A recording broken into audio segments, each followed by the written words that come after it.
Pinag-aaralan na po ng Department of Education ang pagpapatupad ng mandatory bag inspection sa mga paaralan kasunod po ng insidente ng pamamaril sa isang paaralan po sa Tacloban City.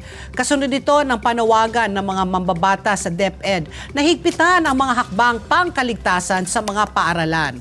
Sinabi po ni DepEd Assistant Secretary Roger Masapol sa pagdinig sa House Committee on Basic Education and Culture na dati nang ginagawa ang mga bag inspection pero hindi mandatory sa lahat ng estudyante.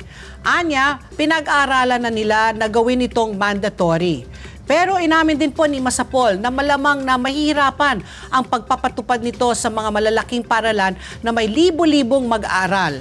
Tinanong ng mga mambabatas kung may mekanismo ba ang mga paaralan para sa anonymous reporting na mga pagbabantang ginagawa ng mga estudyante at iba pang individual online. Inamin po ng DepEd na wala pang ganitong mekanismo.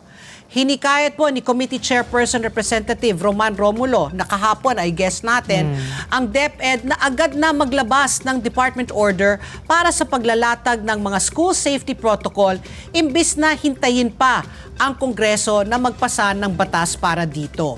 Kasalukuyan tinatalakay ng mga mambabatas ang House Bill No. 475 na naglalayong palakasin ang emergency response at safety protocol sa mga basic education institution.